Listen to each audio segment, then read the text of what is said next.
ese ni molienga sa whaatanoina e universite, ma tai o lātou tangata whainga luenga, ai te ruai, ua tele ina leo ngā o lātou whea ngai ngā tau, e ngā lue hai le taime tāsi, o leo ua mawhai ai o na whai e whaatasi se te ma le tāo whinga o ngā luenga, a tangata whainga luenga o loo ha whia ai.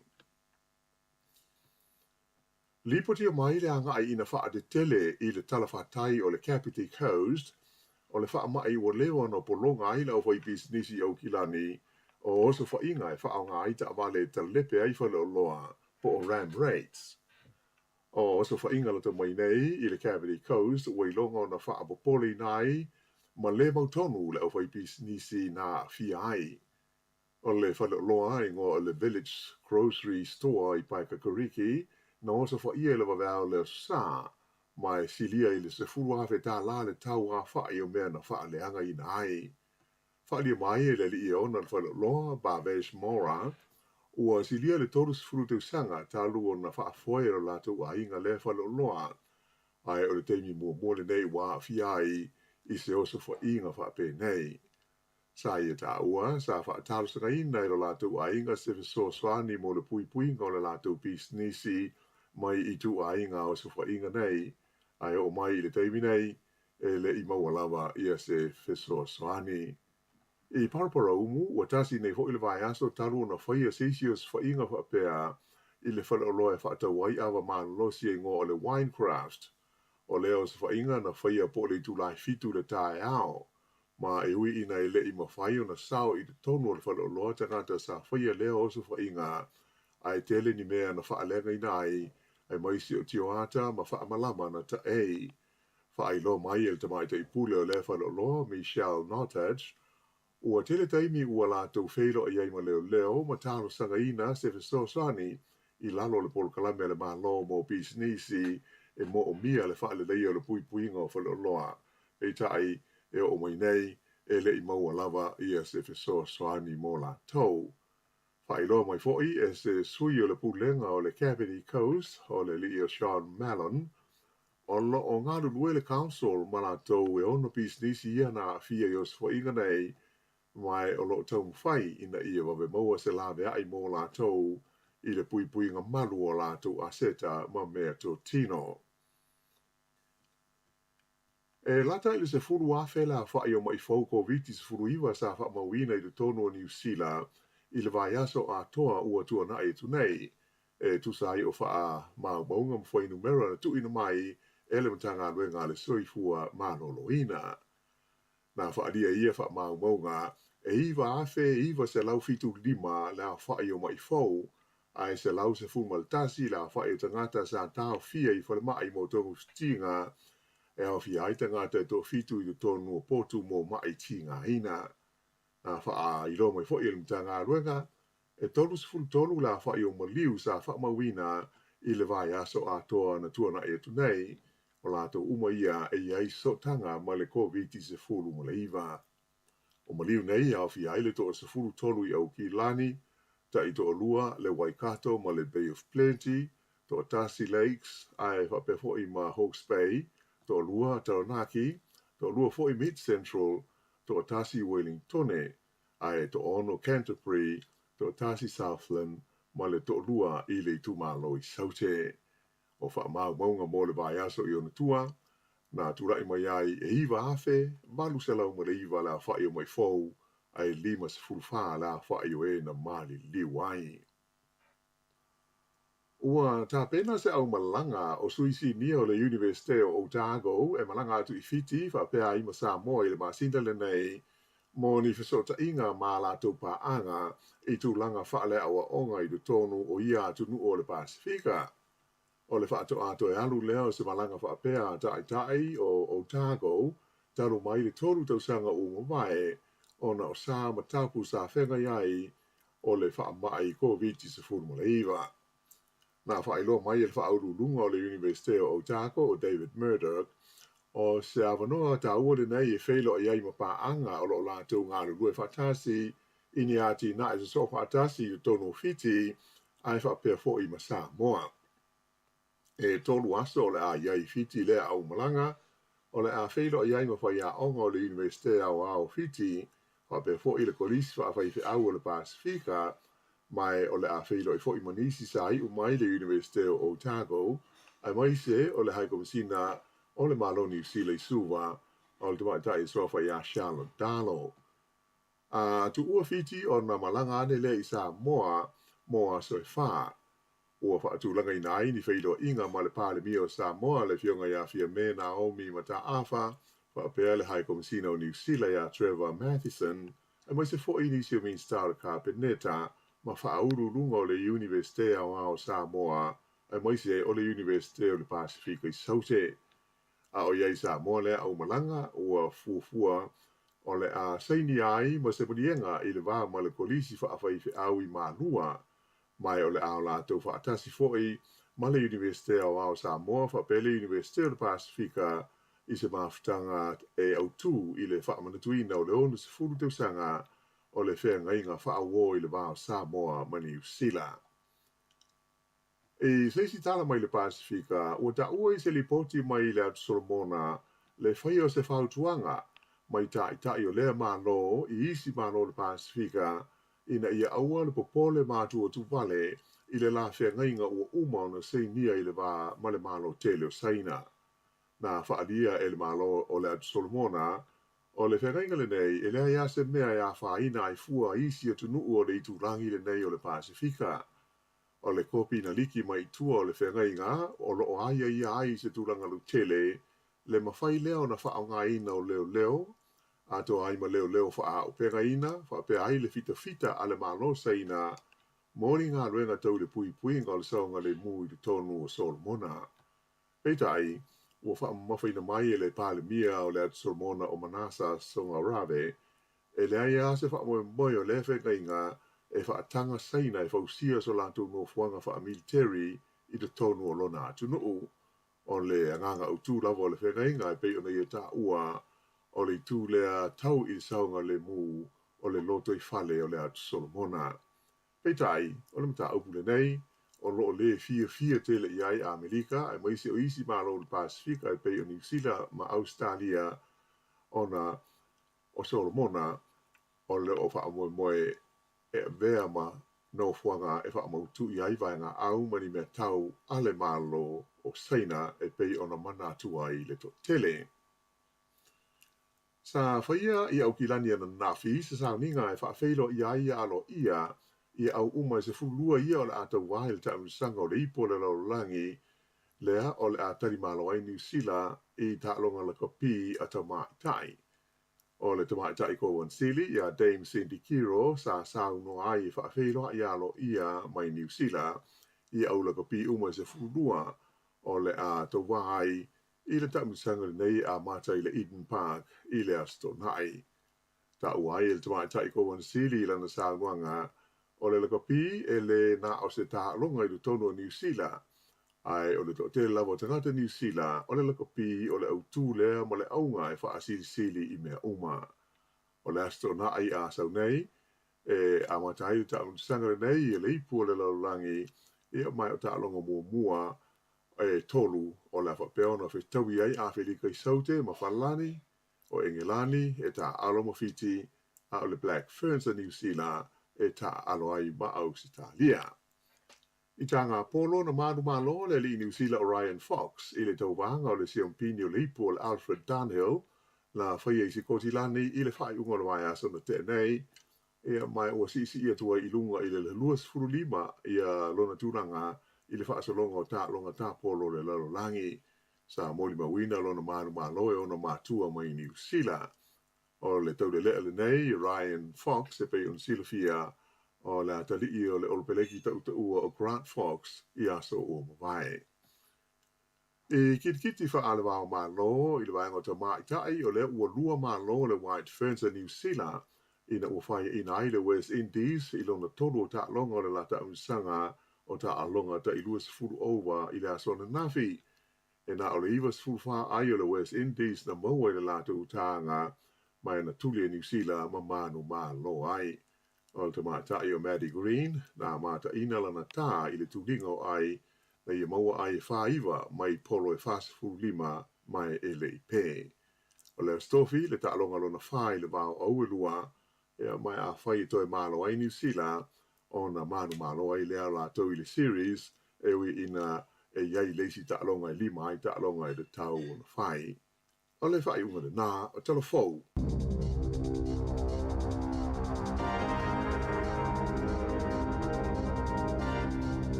O te tau whātala whātulu tātua tunuu i lau whāwhonga mai mo fo i lini aso fau.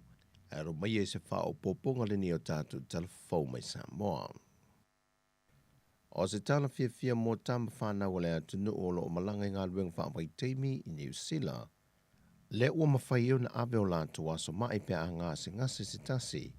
Ma maua le tutongi pei lava ona iai ingo tangata whai ngā luenga Samoa. O tutongi o ngā luenga whāwai teimi, wa se maneta pito sili leo na malosi o lo to sina tu iei tama whanau o lea tunuu.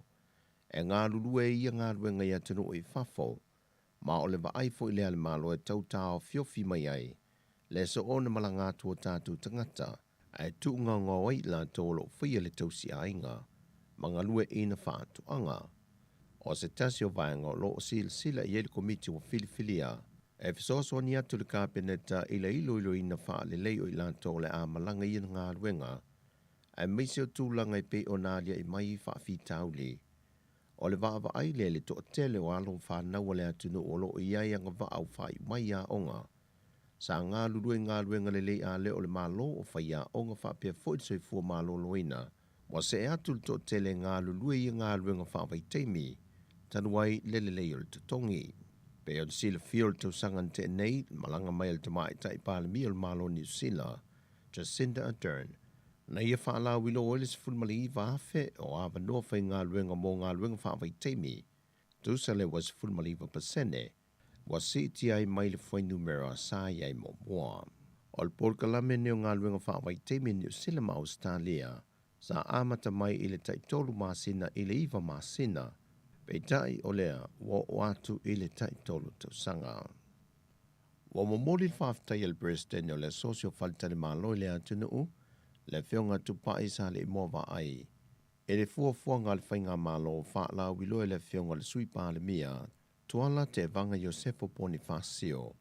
Le ave e se umai lea wa ia inga whaale soi fua mālo loina, le sa whaim whaala vila vele malanga mai o turisi i Samoa.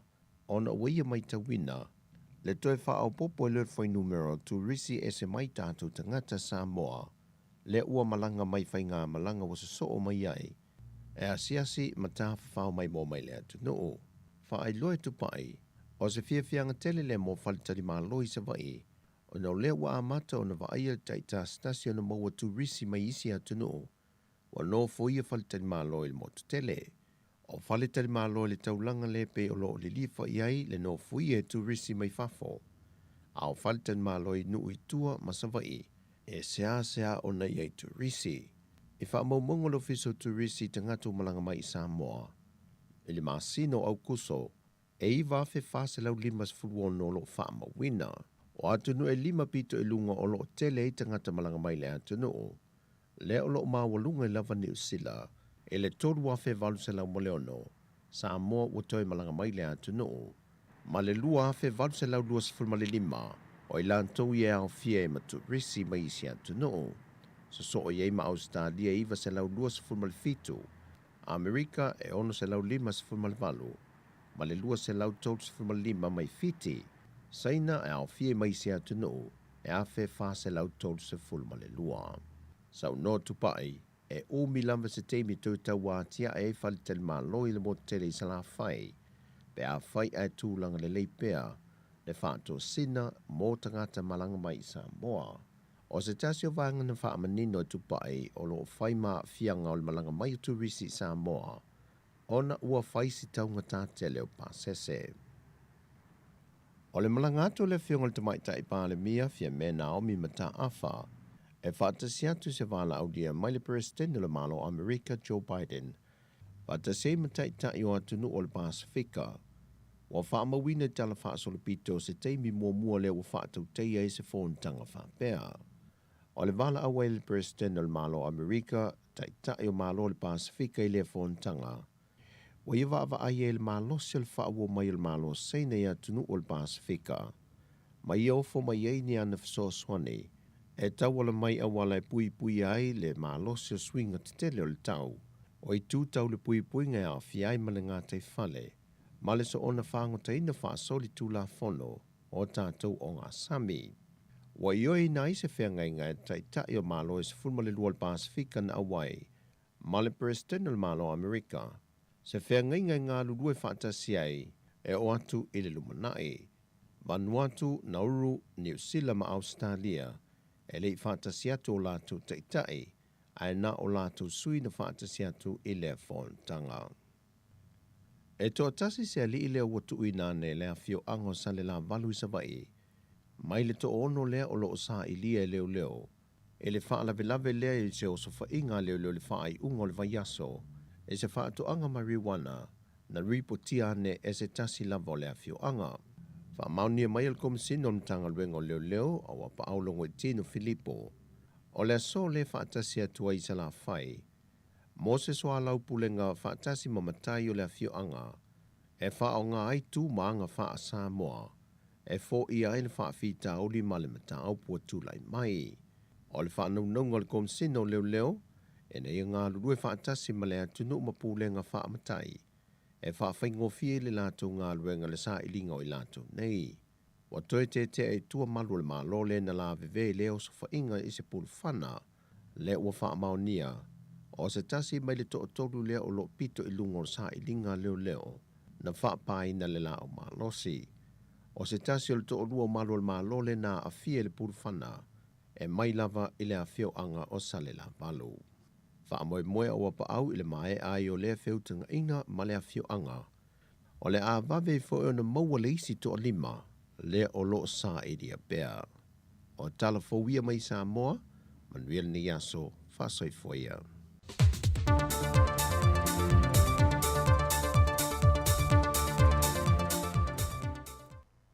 Ia, toi mau fulu whapoponga o tātou Talofou i le taimasani le aso tai au. Pe ona tāpena ina lea i le sunga ia lawano a ti lawa. Ia ma le sunga ia tā Salem Sam mai Samoa. Luas fulfa minu te ele to la sfulua nei au auli ia taimasani fo i o tātou whawhiawhianga.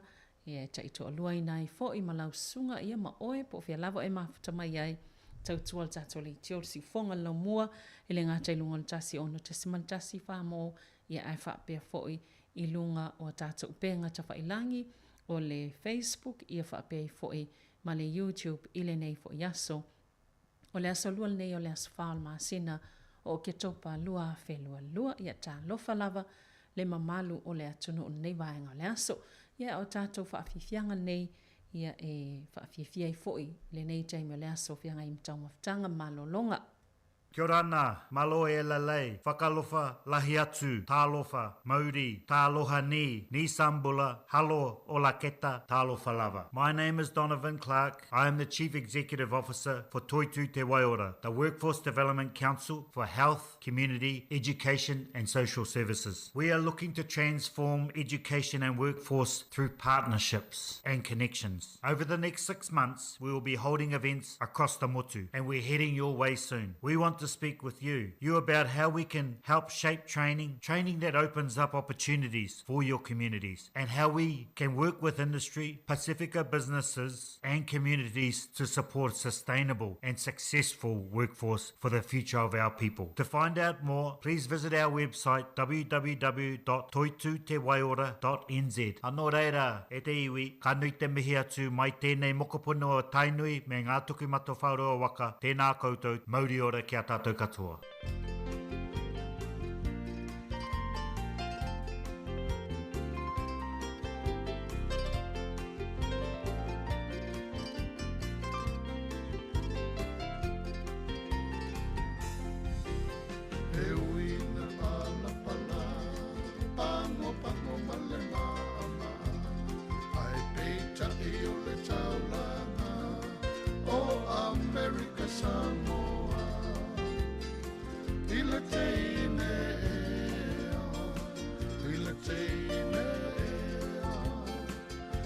teine e sau ia tau I o I pango pango se I fili fili ai se mea te malia ai se I fili fili ai se mea te malia ai funa I lau ai le teine I le teine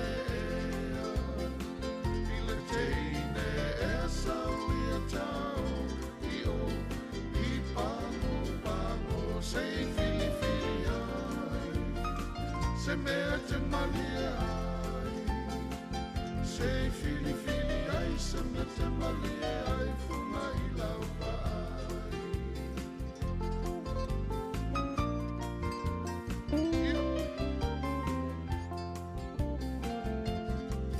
A fai e te fia tali tonu A luma su e I le whaatonu O le numera o si o unu atu tasi I le atu I le teine I le teine I le teine e sau I a tau I o I pango pango se I fili fili ai se mea te malia ai se fili fili ai se mea te malia ai funa I lau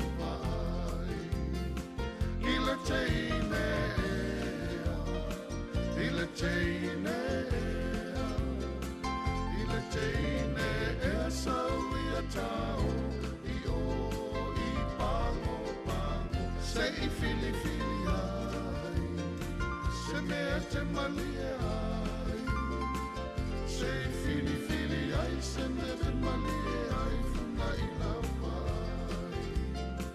I le teine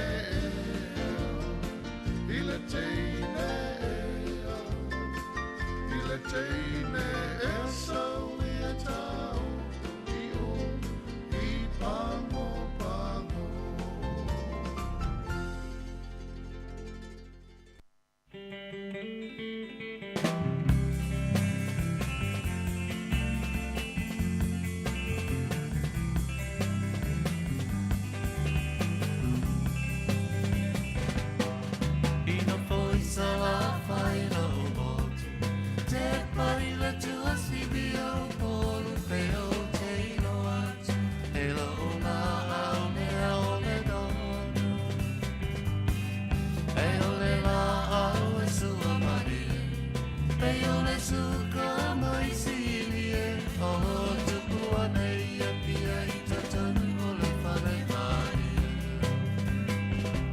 Stay my darling, Talofa.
vai solo voi le teine le mano le tana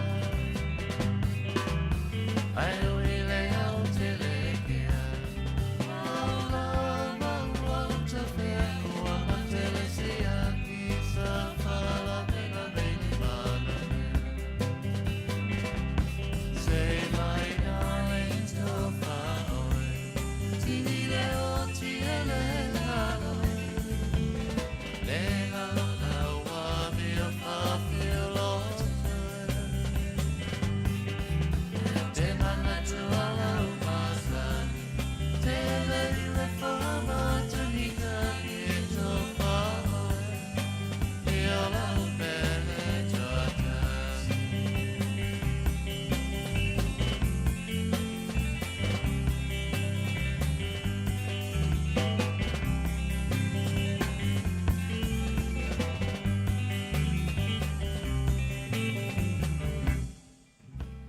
Ia o le whawhiwhianga mātango whia le penina o le tia whau nei vaenga o le awauli. E iei le vaenga o lo whiwha lea le tātou au nanga i tātou telefoni le awauli nei, mai le ito lai lua lai le awauli nei, o le aiei ia i la tau wha inga lue le wha lea o le tātou telefoni tono le tātou ofisa wha salalau, ia o le a wha atino le ngā luenga ma o le alim whiona o le tātou app mai le taimina le ito lai lua, ia po le si luas fulu minu te mulmuliane, to am whento i whaola le tātou app o le a fua lava i ngā luenga i lātou o le anga lue wha lea le tātou telefoni leo lo i tono le tātou ofisa wha salau lea te wala au mai ei pia e sau whina ngā lue whiwha alia mai tono tātou pol kalami ale si ufonga lau mua. Ai o le wawa i atu fo inisi o tala lata mai, ia bea o le whaisi vesi mai i iei le au nanga tele lava ia a fo mai o le Pinnacle Health i tono le motu i mātu, no le motu nei mātu. Le olo vesi ona o wai iai se o sfa inga fo ilea whai lunga o pol kalame wha ateko no losi lunga o komi piuta ia ma au nanga wha pena ia ua wai iei fo ilal polenga la afianga o wha maumongo o tangatanga se ngase. Ia no winga to tele tangata o no afia pe a whai. O mawhai ana sau fia tangata ia whai au sfa inga ia i lunga o upenga ta whailangi o le cyber attack. Ia le alawa sau no fo le minister so i fo malaloina Andrew Lito o le whaile ngā luenga lo suenga ia mai o steime le o toi maona maua leo ni wha amtalanga la tamai.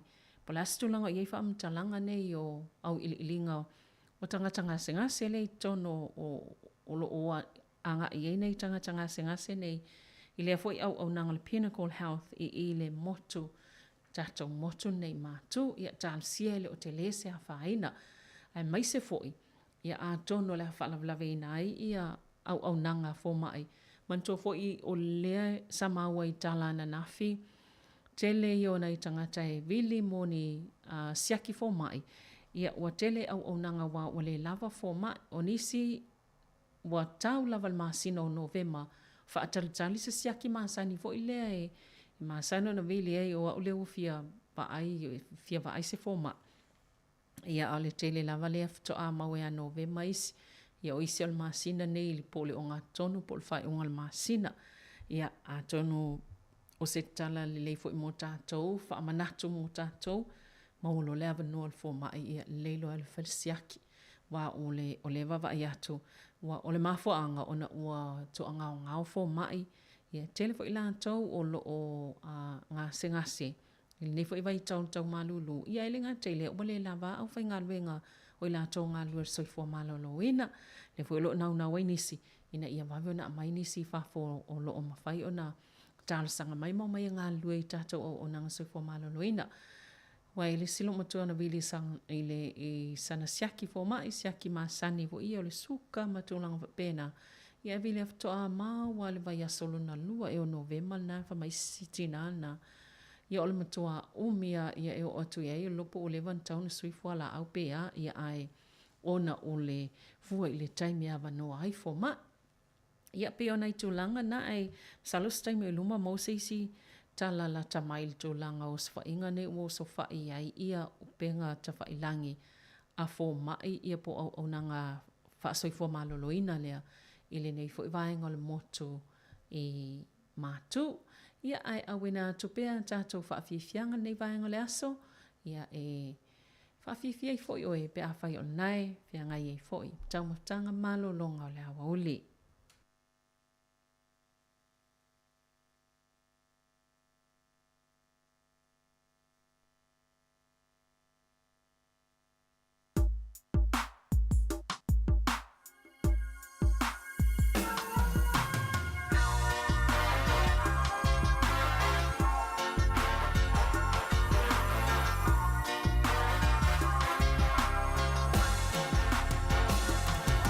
Feel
nisi o whaafifianga nei vaenga o le aoli, ia i la tōlo mwhaifuana mawhatamai le tātou tautua māsani.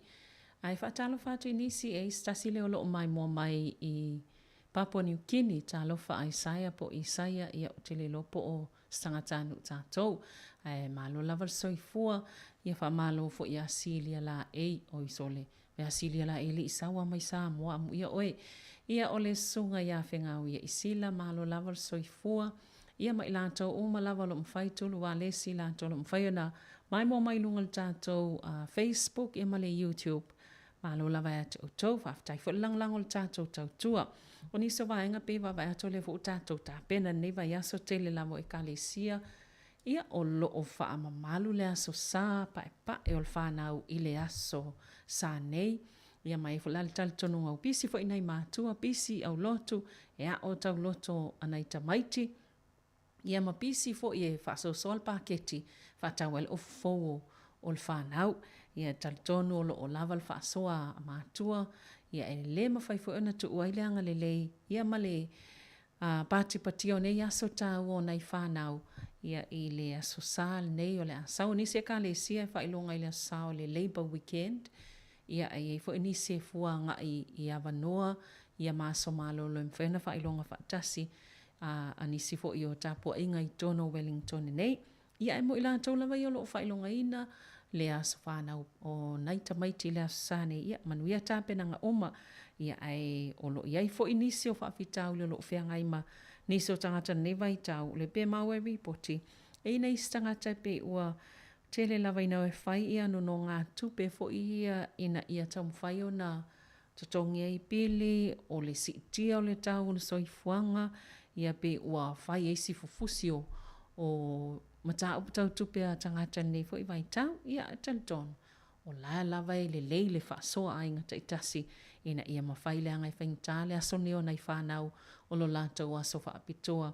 Ia e whai tama o matangata e ave uma mea le lei mo nei tamaiti nei aso. Ia mo tamaiti fo i manuia au tau loto. Le lo voi po se taimo le neiva i aso ia ua whaapisa o fo in tau loto anai whanau i lunga le tatou leitio. Ia e whailonga i fo i le aso pae. Ia o nai whanau i le nei tau sanga. E mana ia fo i le wawa i atu i le fofanga le almalo pe o nei fo i le ripoti. Le ua whailo le fia telo le malo i le ripoti le po kalame le sa whaia o le Healthy Homes. Ia po o whale e mawal soifua malo loina le lei. Ta ola le ripoti o le sa so ina le po kalame lea. Pe lata i le 20% o tangata. Le sa iai le fisosani lea momi o whale fo ia mawele malo loina o tangata ina no fuai, ma whana, ia e le toi mama i lea lai whaapea. Ulpo kalame lea lata i le 20% na whaetiti ai leo no ave o tangata i whale mai. Ina umawhaina fisosani ulpo kalame le i whale nofo mautongi fo o tangata i ololo ono nofo i whale mautatongi ale malo. Ia le sa whaatupeina. Ia le ripoti le mtanga luenga o seifo maloloina, tu whaatasi e mo whaamaumaunga, ia safsilingi e tangata ino no foi whale nei. Ia e sfulu iwa te se malvalu pasene pe sa la itite i le tūlanga le pionta ua po lata la mai lua 10%. Sa la itite le avanoa e ave i tangata i whale mai ona o mawhanwhana ma le lei whale. 12% pe sa fo ilea la itite i le tūlanga o le numero tamaiti ele o ile onga ona o mamai ona o le malulu pol fale tono fale ia ai fa pasene ia pe o le sifa opopong mo tangata o mawaini nga luenga ia tono se tulanga le fa fifia nai fo le malo ile pol kalame le ala fa pes futasi to malo i fa tino po kalame le ale la fufu e te fa lautele atu isi to malo e iva o lo o totoe ale tono o e o tul fa ingol tau sanga ia wa launga tasia o mai ia tangata uma i lea lava polo kalame mana ia tele ia atonu wai e silia male e tele lava le tupe faitau miliona le na ave e fai ele po kalame nei ia o lo mwhaiona manuia ia tangata le whalanta ua silia male selau fast fululu afe tangata ni usila sama fai ona sosane nei po kalame o le Healthy Homes ai silia manatolu se fulutasi afe tamaiti ia matina maitanga ma le selau se fulutasi afe o tangata i totono i ainga ia mana ia tele ua maua i fo'i le whaamama avenga mo nei ainga i le ave o nei tangata po mātua po whanau i le whale mai ia ona ua mamai tūlanga whale e tono whale o se ripotila le whaafifia ina il malo pe ona ta ua fo'i le ason nafi ia ai o le talafifia o le ola whaasafua atu i isi o mawaenga o le atunu.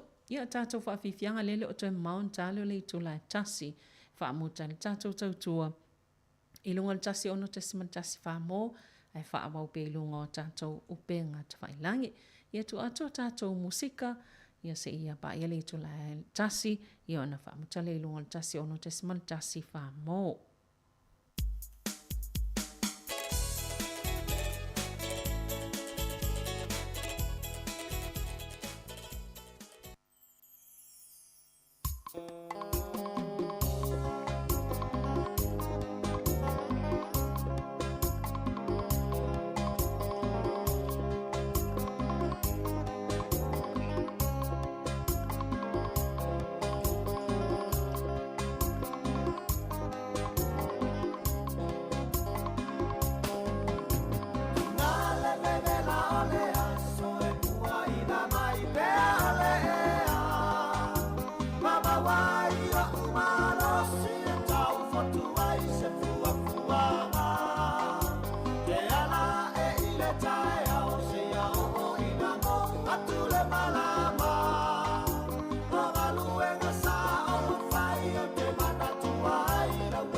Fianga mātou fie mōle nei lama vaenga o le awauli.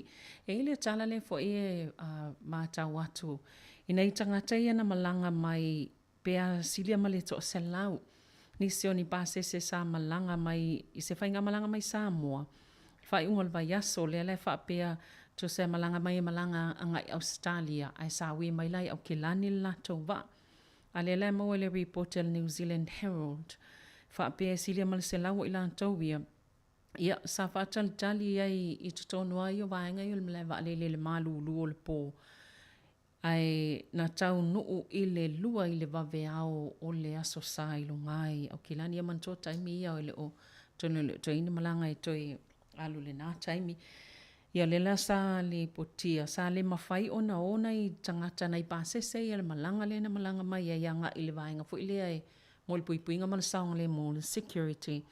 E su e ia lantou ato ona whaato a o atu lau whaingaluenga po le tu lai lima le tai au. Ia le lana le na whaatalitali ai tono vaenga ia I le malu luo le po. Ia se io oila mai na te tala. E la leo wawa ato lo whaatali noa ni se vaenga ia le pule ngau le malai wa le fo I au kilani. Ia I le tūlanga leo ona o lea whaapea na lato maua muli muli ane sa tuai ona tu ole le whainga malanga lea ia apia. Lea whailana tuai ia ona po whaleolo. Lea whailana tuai ona tau nui au kilani. Ia atono le seiwa wa ia tupo le tūlanga na ia atono lo whaise. Se saili linga I ni whaafsili fo I o loo silingi ai. La tōi tūlanga na o iele taimi umine na whaatatali nei tangata ia na malanga mai Samoa. Whaawawanga Australia o mai ui mai anga I o kilani. Ia ono le tātou taimi o leo le atala tasi whaftaitele lava mo I la tōlo mafuta mai. I longa le tasi ono tesima le tasi whaamo. Toi whaawau fo le tātou tautua masani. I le tai au le tu lai fitu le tai au. Ai o lo mwhai lava ono tau whaafonga mai I longa o le Facebook, ia ma le YouTube. Ai mo le taimi nei, ia whaasoifua ia. Mo le nei taimi lau mafuta mai I longa le tasi ono tesima le tasi whaamo.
E whaatalofa atu I le nei whaapoponga o telefau mai le siufonga le lo mua I Wellingtone.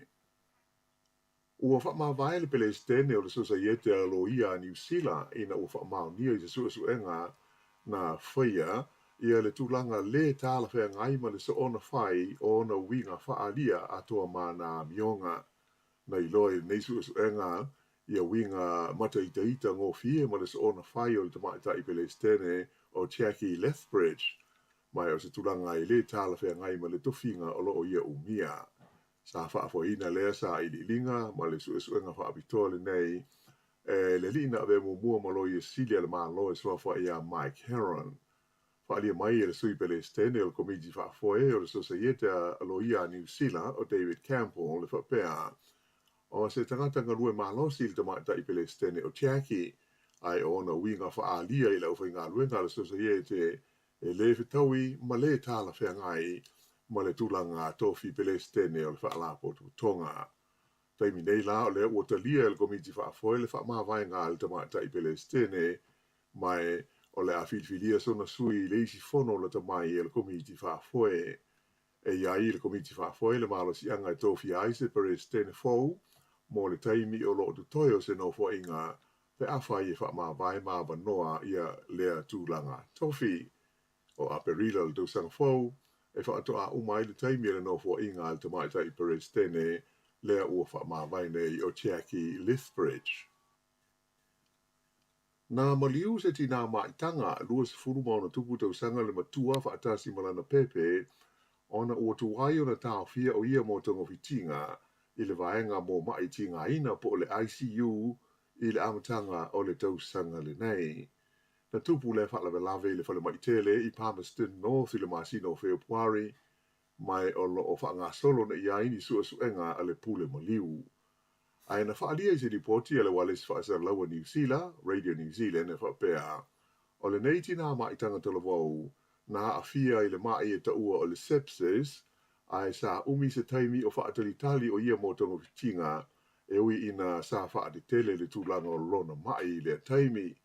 Ta ua e whapea na taunu watu o ia i le whale maitele, i le waweao, i se tūlanga ti ngā ina, ai whaatoa ave i le tono le ICU i le fiafi, ma muli ane uma i lava malona ola i le pō. O se whaamtalanga tustusia mai le whaatonu whaitū malo o le seifua malolo ina mo le tū malo Mid-Central o le lifo mai o Chief Brown.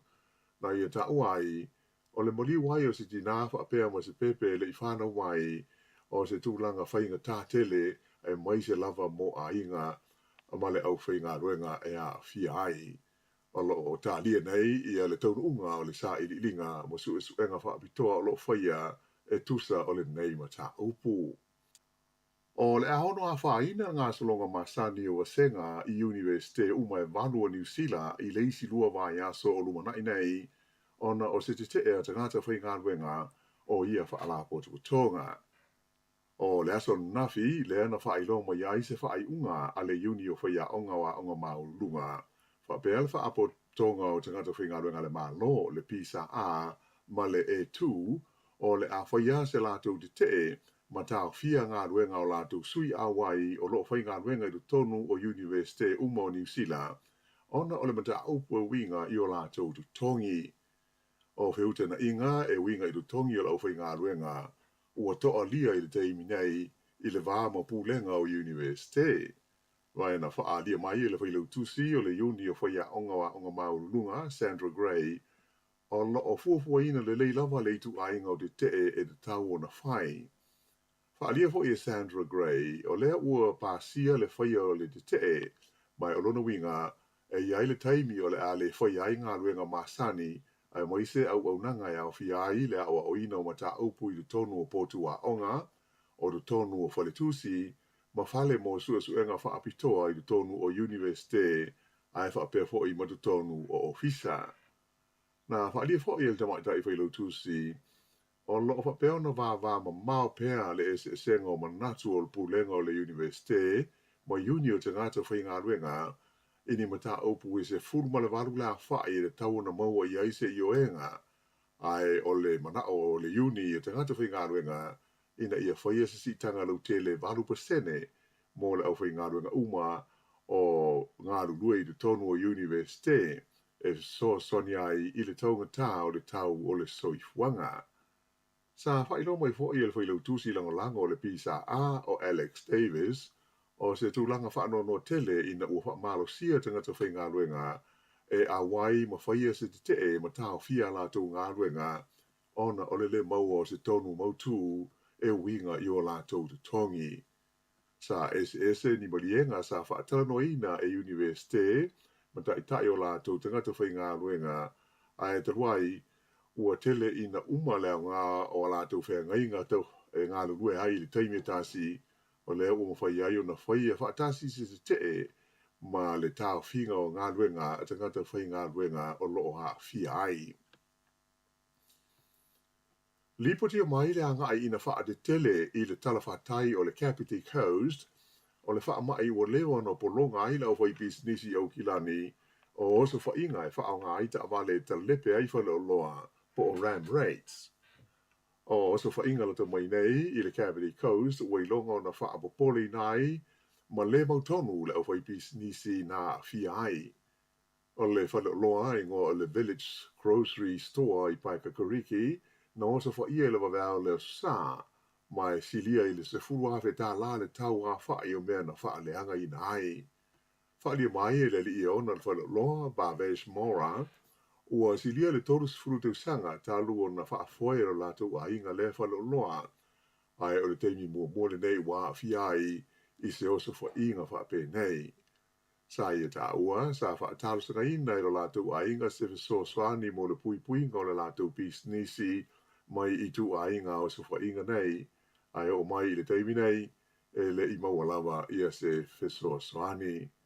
I parapara umu, ua tasi nei ho I le vai aso talu na whaia seisios wha inga whaapea I le whala oloa e whaatau ai awa maalolosi e ngō o le Winecraft. O leo se whainga na whaia po le tūlai fitu le tae ao. Ma e ui ina I le I mawhai o na sao I te tonu o le whala oloa tangata sa whaia leo o se whainga. Ai tele ni mea na whaalenga ina ai maisi o tioata ma whaamalama na ta ei. Whailo mai el tamai te ipule o le whala oloa Michelle Nottage. Ua tele taimi ua lātou whairo I aima leo ma tālo sanga ina se fesosani I lalo le polo kalame le mālo mo bisnisi e mo o mia le whaale leia le pui ngā whaloloa. E tai e o mai nei e le I maua lava ia se fesosani mo lātou. Whailo mai foi e se sui o le pulenga o le Cavity Coast o le li o Sean Mallon. O lo o ngā lue le council ma lātou e ono bisnisi ia na fia I os whainga nei mai o lo tau whai ina ia wawe maua se lawe ai mō lātou I le pui ngā malu o lātou aseta ma mea tō tino. E lata I le se furu awhela whai o mai fau COVID se furu iwa sa wha mawina I le tono o New Zealand I le vai aso a toa ua tua na e tunei. E tusai o wha maa maunga mwhai numera na tu ina mai ele matanga lue ngā le soifua maa loloina. Na whaaria ia wha maa maunga e iwa afe iwa se lau fitu lima la whai o mai fau ai se lau se fumaltasi la whai o tangata sa tau fia I whale mai mo tongu stinga e au fia ai tangata e to fitu I tonu o potu mo mai tinga ina. Na wha I lo mai fo I mtanga ruenga e tolu se fulu tolu la whai o maliu sa wha mawina I le vai aso a toa na tuana e tunei o lato uma ia e iai so tanga ma le COVID se fulu ma le iwa. O maliu nei au fia ai le to se fulu tolu I au ki lani ta I to lua le Waikato ma le Bay of Plenty, to Tassie Lakes, ai whape fo I ma Hawke's Bay, to lua Taranaki, to lua fo I Mid Central, to Tassie Wellingtone, ai to ono Canterbury, to Tassie Southland, ma le to lua I le tumalo I saute. O wha mau maunga mo le vai aso I ona tua, na turai mai ai e iwa afe, malu se lau ma le iwa la whai o mai fau, ai lima se fulfa la whai o e na mali liwai. Ua tā pena se au malanga o suisi nia o le Universite o Otago e malanga atu I fiti whapea I ma Samoa I le masinda le nei mo ni fesota inga ma la tau paanga I tu langa whaale awa onga I du tonu o ia atu nu o le Pasifika. O le whaato ato e alu leo se malanga whapea tai o Otago taru mai le toru tau sanga o mwae o na o sa matapu sa whenga iai o le whaamai COVID se furu le iwa. Na whailo mai le whaaurulunga o le Universite o Otago o David Murdoch o se awanoa ta ua le nei e whailo iai mapaanga o lo lātou ngā lue whatasi ini ati na e so whatasi o tono fiti ai whapea fo I ma Samoa. E tolu aso o le a iai fiti le au malanga o le a whailo iai mawhai a onga o le Universite au fiti whapea fo I le kolisi whawhai au o le Pasifika mai o le a whailo I fo I manisi sa I umai le Universite o Otago ai mai se o le haikomsina o le maloni sile I suwa o le tumatai sofa ia Charlotte Dalo. Tu ua fiti o na malanga ane le I Samoa mo a soe wha.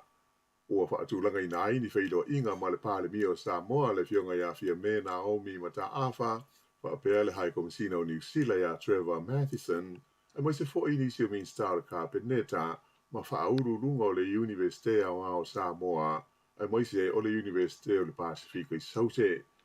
A o iei Samoa le au malanga ua fuafua o le a saini ai ma se panienga I le wā ma le kolisi whaafai au I mālua mai o le au lātou whaatasi foi ma le Universite o Samoa whaapele Universite o le Pasifika I se mawhitanga e au tū I le whaamanatuina o le onu se furu tau sanga o le whengainga whaawō i le wāo Samoa ma New Zealand. E seisi tala mai le Pasifika, ua ta ua i se li poti mai le atu Solomona le whai o se whautuanga mai tai o lea mālo i isi mālo le Pasifika ina ia aua le popole mātua tupale i le la whengainga ua uma o na seinia i le wā ma le mālo tele o saina. Na whaalia e le mālo o le atu Solomona, o le whengainga le nei, e lea ia se mea ia whaina ai fua isi atu nuu o le iturangi le nei o le Pasifika. O le kopi na liki mai tua o le whengainga, o lo aia ia ai se turanga lu tele, le mawhai leo na whaonga ina o leo leo, ato ai ma leo leo wha o penga ina, wha pe ai le fita ale malo saina, mori ngā ruenga tau le pui ngā le saunga le mui le tonu o Solomona. Peita ai, ua wha mawhaina mai e le pāle mia o le atu Solomona o Manasa songa rave, e le aia se wha moe o le whengainga, e whaatanga saina e whausia so lātou no fuanga wha military i te tonu o lona atu nuu, o le anganga o tū lava o le whengainga e pei o nei e tā ua, o le tū lea tau i saunga le mū o le loto i whale o le atu Solomona. Pei tai, o le mta upu le nei, o lo le fia tele i ai a Amerika, e maisi o isi mālo le Pasifika e pei o New Zealand ma Australia ona o Solomona, o le o wha moe e vea ma no fuanga e wha mautu i ai vai ngā au mani mea tau ale mālo o saina e pei ona mana atua i le to tele. Sa whaia i au kilani ana nafi, sa sauninga e wha whailo i ai alo ia, i au uma se fulua ia o le ata wai le taunisanga o le ipo le laulangi, lea o le atari mālo ai New Zealand i tālonga le kopi a tamaitai. O le tamaitai ko wansili ia Dame Cindy Kiro sa sau no ai i whaafeilo i alo ia mai New Zealand i au le kopi uma se fulua o le a tawai i le taunisanga nei a mata i le Eden Park i le astonai. Ta uai le tamaitai ko wansili lana sa wanga o le kopi e le na o se tālonga i le tono New Zealand. Ai o le to te lavo tangata New Zealand, o le kopi o le autu lea ma le aunga e wha sili i mea uma. O le astona ai a sau nei, e a matai ta sangare nei e le ipu o le laulangi, e o mai o ta alonga mua e tolu o le whapeona whi taui ai a whilika i saute ma whalani, o Engelani e ta alo ma fiti, a o le Black Ferns a New Zealand e ta alo ai ma Australia. I tanga polo na manu malo le li New Zealand Orion Fox i le tauwanga o le siompini o le ipu o le Alfred Dunhill la whaia i si kotilani i le whai unga na mai asa na tenei e mai ua sisi ia tua i lunga i le luas furulima i a lona turanga i le whaasolonga o ta longa ta polo le lalolangi sa moli mawina lona manu malo e ona matua mai New Zealand. O le tau le lea le nei Ryan Fox e pei on silafia o la tali o le olpeleki ta ua o Grant Fox i aso o mawai. E kiti wha ale wao malo i le waenga ta maitai o le ua lua malo le White Ferns a New Zealand ina ua whai ina ai le West Indies i lona tolu o ta longa o le lata unsanga o ta alonga ta i luas furu over i le aso na nafi. E na o le iwas furu wha ai o le West Indies na maua i le lata utanga mai na tuli New Zealand ma manu malo ai. O te mātai o Maddie Green, nā māta ina lana tā i le tūringa o ai, na ia maua ai e whaiwa mai polo e whasifu lima mai e le pē. O le stofi, le tālonga lona whai le wāo au e lua, e mai a whai toi mālo ai New Zealand, o na manu mālo ai lea la tau i le series, e ui ina e iai leisi tālonga i lima ai tālonga i le tau o na whai. O le whai unga le nā o Talofou.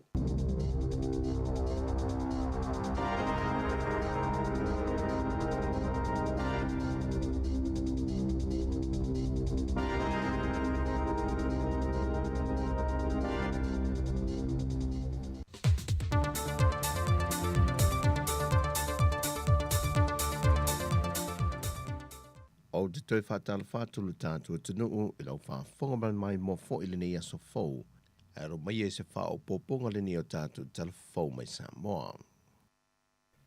O se tala fia mō tama whānau le tunuu o lo malanga ngā luenga whāwai teimi i New Zealand, le ua mawhai eo na abe o lātua aso mai pe a ngā se ngase se tasi, Ma maua le tutongi pei lava ona ia ingo tangata whai ngā ruenga Samoa.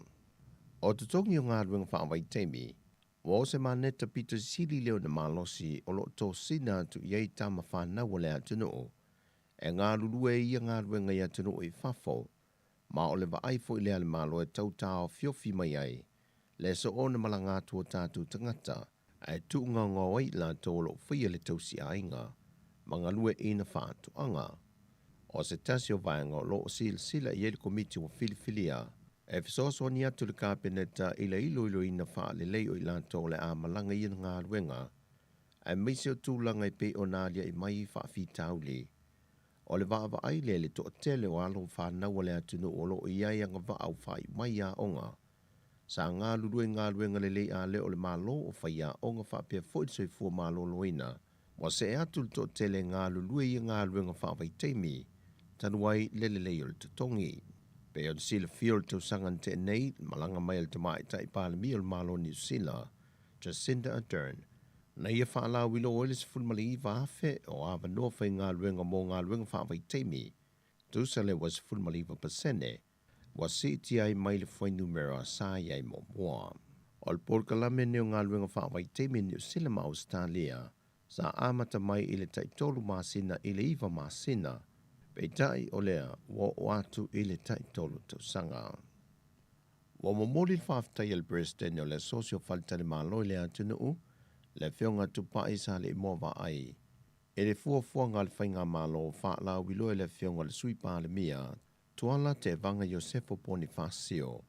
Le ave e se umai lea wa ia inga whaale soi fua mālo loina, le sa whaim whaala vila vele malanga mai o turisi i Samoa, ona uia mai tawina, le toi whaau popo e le whai numero turisi e se mai tātou tangata Samoa, le ua malanga mai whainga malanga wasa soo mai ai, e asiasi mata whao mai mō mai le atu noo. Whaai loe tupai, o se whiawhianga tele le mō whalitari mā loi sa vai, o nau lea wa amata o na vaia taita stasio na maua turisi mai isi atu noo, wa no fuia whalitari mā loi le motu tele. O whalitari mā loi le taulanga le pe o lo le lifa iai le no fuia turisi mai fafo. Au whalitari mā loi nui tua masawai, e sea o na iai turisi. I wha maumongo lo fiso turisi te ngatu malanga mai i Samoa. I le masino au kuso, e i wafe fase lau limas furuon no lo wha mawina. O atunu e 5 pito e lunga o lo tele i te ngata malanga mai le atunu. Le o lo mawalunga i lava New Zealand, e le toru wafe valu se lau moleono, Samoa watoi malanga mai le atunu. Ma le lua afe valu se lau 2.5, o i lantou i au fia e maturisi mai isi atunu. So o iei ma Australia iwa se lau 2.5, Amerika e ono se lau 5.5, ma le lua se lau 2.5 mai fiti, saina e au fie mai se atunu, e afe fa se lau 2.5 le lua. Sau no tupai, e o milamba se teimi tau taua tia e whalitel ma loi le motele i sala fai, pe a fai ai tūlanga le leipea, le whātua sina mō tangata malanga mai Samoa. O se tasio vanga na wha amanino tupai o lo whaima fianga o le malanga mai o turisi Samoa, ona ua whaisi taunga tātele o pāsese. O le malanga atu le fionga le tamaitai pāle mia fia mena omi mata awha, e whaatasi atu se wala audia mai le presidente le malo Amerika Joe Biden, whaatasi mataitai o atunu o le Pasifika, wa whaamawina tala whaasolopito se teimi mua le wa whaatau teia e se whontanga whapea. O le vala awai le presidente le malo Amerika, taitai o malo le Pasifika i le whontanga. Wa i wawa ai e le malo se le whaawo mai le malo seina ia tunu o le Pasifika. Mai ofo mai ei ni ana fisoswani, e tau ala mai awala e pui ai le malo se swinga te tele o le tau, o i tū tau le pui ngai a fiai ma le ngā tei whale, ma le so ona whango te ina whaasoli tū la whono o tātou o ngā sami. Wa ioi na ise whengai ngai taitai o malo e se fulma le lua le Pasifika na awai, ma le presidente le malo Amerika, se whengai ngai ngā lulue whaatasi ai e o atu i le lumanai, Vanuatu, Nauru, New Zealand ma Australia, e le whaatasi atu o lātou taitai, ai na o lātou sui na whaatasi atu i le whontanga. E toa tasi se ali i lea watu ui nane lea fio ango sa le la valu isa vai, Mai le to ono lea o loo sa ilia leo leo. E le faa lave lea i se o sofa inga leo le faa i ungo le vaiaso. E se faa to anga marijuana na ripotia ne e se tasi lava o le afio anga.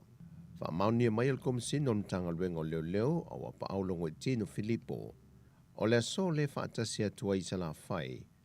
Moses wa lau pulenga faa tasi mamatai o le afio anga.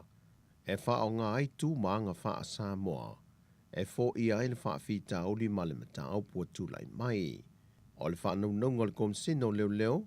E nei ngā lulue faa tasi male atunu mapulenga faa matai. E faa whaingofie le lato ngā luenga le sa ilinga o i lato nei. Wa toe te e tua malu le malo le na la veve leo so whainga i se pulu whana. Le ua faa maonia. O se tasi mai le to tolu lea o lo pito i lungo sa ilinga leo. Na faa pai na le lao malosi. O se tasi o le to lua malu le malo le na a fie le pulu whana. E mai lava i le a fio anga o sale la balu. Wha moe o wapa au i le mae ai o lea whiutanga ina ma lea fio anga. O le a vave fo e na maua le isi to lima, lea o lo sa e dia bea. O Talofa wia mai Samoa, manuel ni aso, whasoi foia.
Solo mai, yo lau fanua, e machango fia tele, pea e mai moa,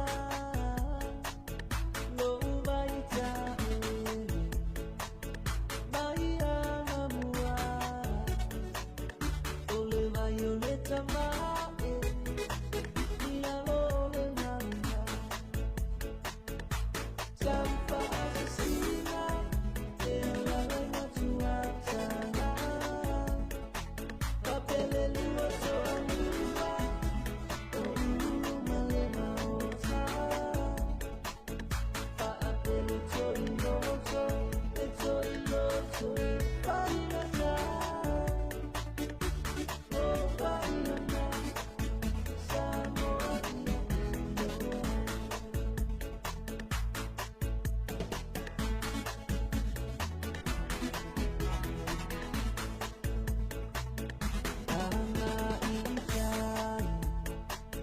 Sui olangai, wacha ole awala, omoli wa malama, omoli le fakutai, susuma ya milala, ile tia eina, osio fio ana, se wo fa amalo.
Ia e toi mawal toi whakapoponga o tātou Talafo I le asoa tai ao tai masani tala mai Samoa lo saunia lele sunga ia tā Sesalem Sam ia ma tātou Talafo mai New Zealand nei I le itu lai valu tai ao malona whakapoponga le iwa ia ma le itu lai siful ma le lua.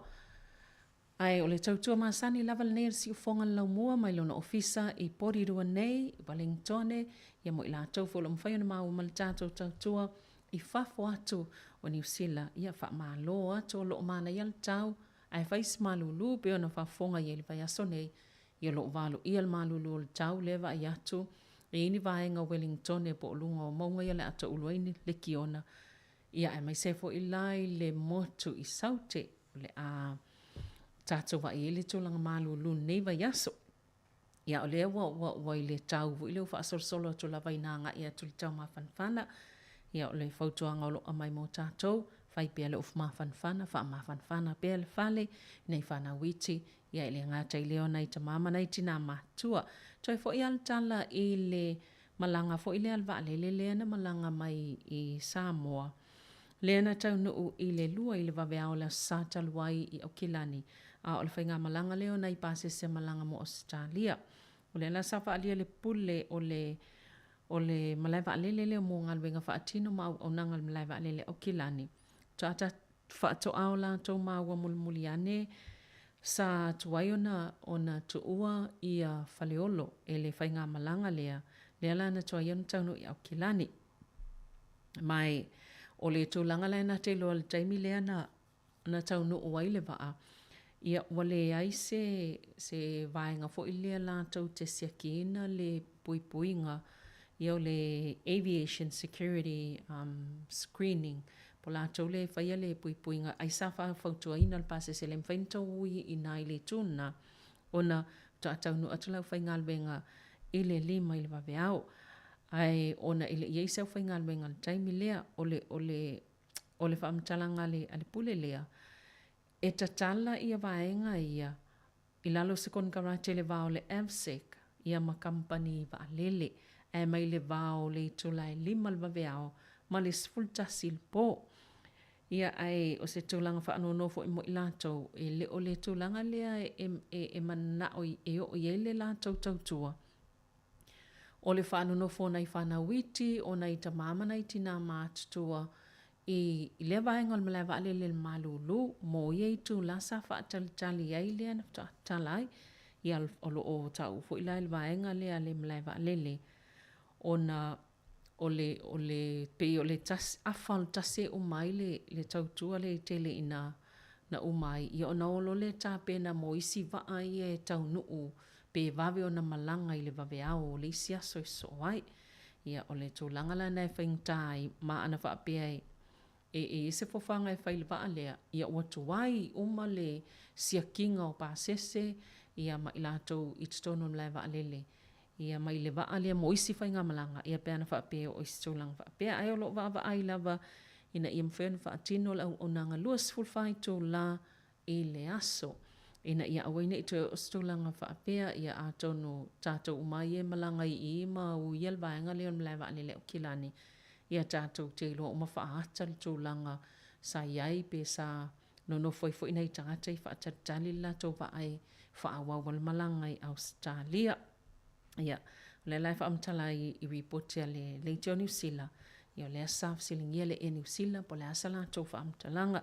Ia waipi o le tūlanga le on mlewa alele nei i New Zealand le i le tūlanga lea ia a tōna le mwhenwha pe o sifali e tōnu ia o na olvaenga lava o iela tau tua.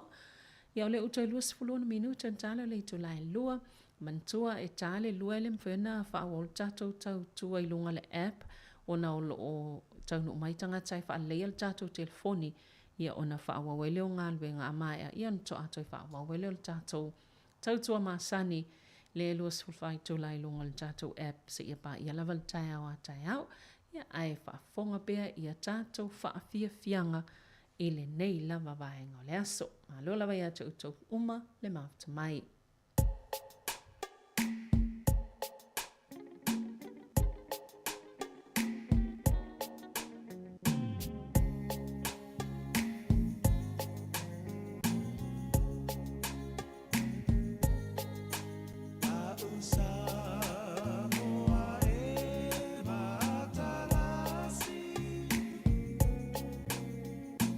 Ua si o mia elesa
whawhiwhianga nā 5 stars ia Samoa Mātalasi. O le ali o Jody Barrett, le oto e saini mō le lakapia New Zealand whapea fo i male Hurricanes. Ia fia lava fans ale Hurricanes. Ia le oto e saini wha a waulkon karate le ali o Jody Barrett. Ia o le wi o le ausofo ia le tolu ta alo lo peleki. Le ititi ala to umai tolu e pesa o le. Ia o le alai wha a wau atu lava lana kone karate mō le lakapia New Zealand. Ia whaapei fo ma le Hurricanes i le tausanga, i le whai ungo le tausanga luafi lua lima. Ia luna wingo le stol tausanga, ia māneia tele fia, tele ia le Hurricanes, ia toi mauma lato tamalea. E le se report il tala le ota ua whaapea o le tama tala vau pito silio na maa losi langi o le tama au kilani leo Theo Maddox.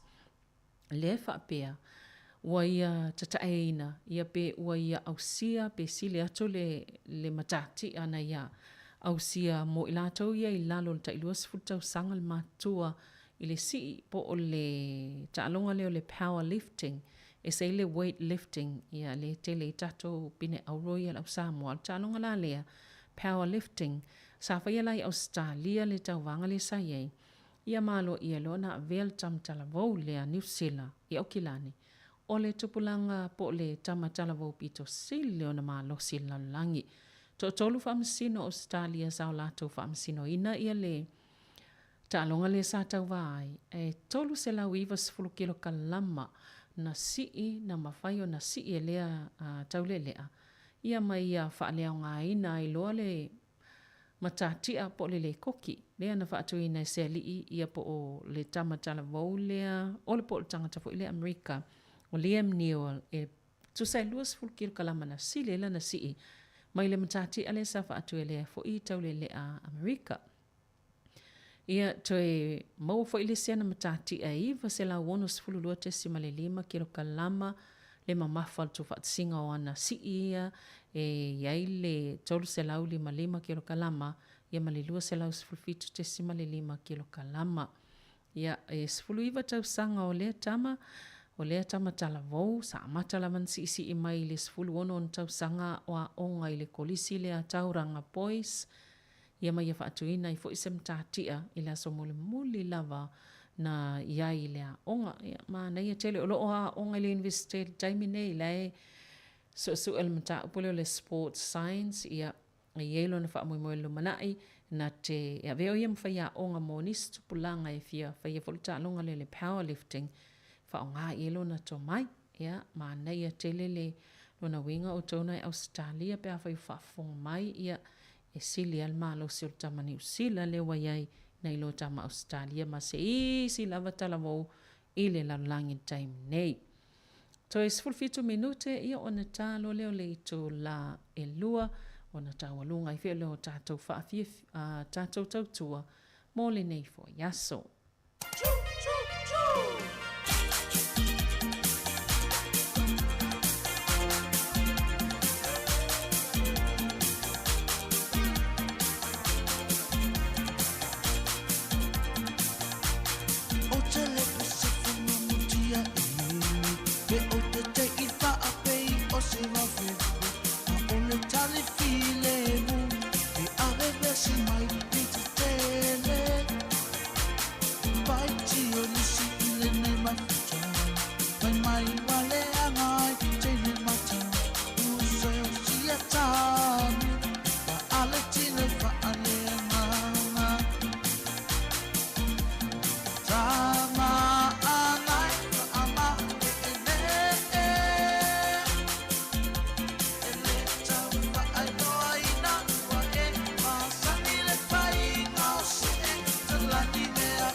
Fale asi ulo ulau mua a eva I te fua fua e mamalu ona kulenga so se mea e te liso ona fai elelei maia elelei maia elelei maia elelei maia o fasito o mate so o le no e fa amali e loto ele fai ai sofia toto so se mea e te sa o loto elelei maia elelei maia elelei maia elelei maia o I maua le mai numero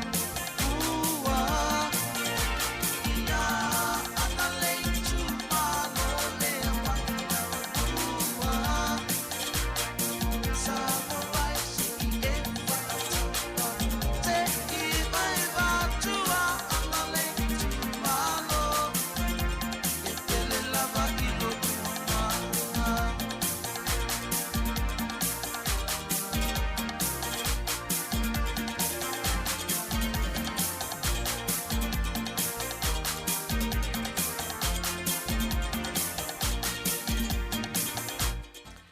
Ia whaamalo lava I lātou fo I lo mwhena mai whatamai, ia malo lava lon sai, whaapatalo whatu ia sina leo, le leile ana anterea malo lava, ia o le tautua maasani lava nei talitono lo manuia, ia o tau umalava, il fia ngai fo I mga luenga nei aso, tamaita I pese laulo fo I lea New Zealand o Lord, I sa tango whaatumula na pe papalota, mantua fo I o le asto na ina ile whaangata I le palota lea whainga malo la I ti le ipule ngā nuu. Ai la sa tango whaatumula na pepa o na tusi lea ma po ele ata e tu ilunga o lana upenga o le upenga ta whailangi ia mata I fo I leo isim. Ai te oto e tu ilalo to e whaia ele o le siana to singa e whapea. Ia o te ngia ia le komisio whainga palota o na ele whaatanga o na nofo ma po e se ata ia ma whailua fo I lea whalawa I tele. Le tangatala ua pālota iai mai pe papālota nei ua man whaatumu. O nei le tu sai mal tu la fono. Ia mantua fo ilalo tu la fono whainga pālota ia whainga malo la aiti. O whaasalanga o tu la vai le tai lima awheta la e mwhaina whaasala ina il tangata. E na te pu ea se ata ma whaalau loi lunga lana pālota po ile pālota iai. Ia o nei le tu sai mal tu la fono. Atonu fo is whaamana tu le mo tātou. Ia leo la whaanga talpalota e mantua e le mwhena tu uata i e te iwa whaasala sisi e le ilalo tu la fono lea. Ia pe a wha lau I loa solom whaasala lau ia lea tau lau pe palota lea ua o le alafo I o le ofisa o whainga palota e mantua e te tau o na lafo tae ao lau pe palota. Ina ia mwhai ona o tu laso e whaanga tae lasto nai. Ia ua maua lau pe palota lona winga o na isi lia lea solulu. Pe ona i ele whaasilanga alwaanga o vaenga I o lo whaanga saloina, ma le komisi o whainga balota, ina ia o atu iai, ia o lo o mwhaiona maualau pepa balota lea. E ile tina le fo isai se ripoti, aio na se sena te ena ina le vaenga lea le ofisa whainga balota, o na isel tustu singa le ilunga o le upenga ta whailangi. Sa alu whailan balota, ai sa maualo na visa ilalo le visa fo ile o le lua whelua tasi resident, len wha aptoa mo tangata ia mai whafoia whainga luenga o nofo I nei. Ia ina toe whaamalulu I el komisi lei o leanga waa, ia le tina lea e mwhaio na whailana pālota I lalo le visa lea waiai lea na mawelo na visa o le tangata e wana fo mautono New Zealand. Ia ai a tonu o lo maua lea vanua mo nisi ia ai whaile pe pālota pe ona o I lātou fo ia tā ua lātou te whai whai unga mai loa wātou to tele tātou. Ia, nei lo fo I leo lātou ia e whai unga mo tātou wal manuia lau tele. Ia e whamalo lawe au tō uma lava lo whafonga mai, pena fo I tui whaasina. Ia ma lo lava o I Talofa from ana number 2 o I sole alif toa o manta atu pese a ana. Ia manuia lava ngā luenga o tōile nei aso, ia whaawa watu pea tātou whaafifianga. Tā lua Ia, ona tātou wha fo i lea mō le nei aso.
mafta mai o le tama le ta o le whaingoa ina o le Kiwi Taxman.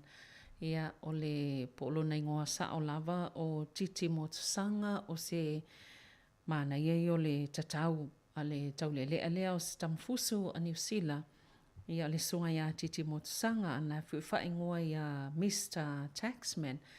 O le pangal na le li leo David Nika, leo le a fuso nei i le fuso angale whaia salo peto e luava yaso ona whaileo le fuso angalea. Ia e whaila i au se tā lia. Ia mana ia il baba atu tō mai il tamalea o le alo Samoa. Mana ia lana tatau, a leo le atato wa aine i tono le maia. Ia pe a se taalo ale songa imiti e whana fusu anga ele i whaia ina. E whapena le li i fo i leo leo le ala fusu. Stasine i o tama i longa fo i New Zealand. O le Samoa na pine i taalonga le Olimpeka. Ia, ai me se taalonga malon tau pulenga. Ia leo le a fusu le male alu le Samoa. Ia e tama tuine i New Zealand. Ia stato sta lia le fusu anga tono mana. Ia fo i fofu lwa ai se tau le ai. Tāle songa imiti e tāle pea ia ai po le tatau. Ia le a fusu tono maia. Ia Samoa ona ole o toi 5 minute tāle i tō la e lua. Ia le a whaamutai fo le tātou tautua nei vaenga le aso. Toi amatalia tātou whaasalaunga le fitu i le tai au a tai au. Ai o le tō la e lua le amwhaun. O le ale mwhaun whaawa o le tātou tautua i lunga o le app mai le tō la e lua i lawa o nei. Po lesi sfulli mai lua sful minute mulmul mai ona e ngalwenga le a whaalea le tātou telefoni lea i tutonu o le tātou office whasalau. Ia whaftai tele lava le mafta mai a te utou uma lava manuia ngalwenga o toil nei aso nei taimi whaaso i fua ia.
Ine Manuia, Uatatoma.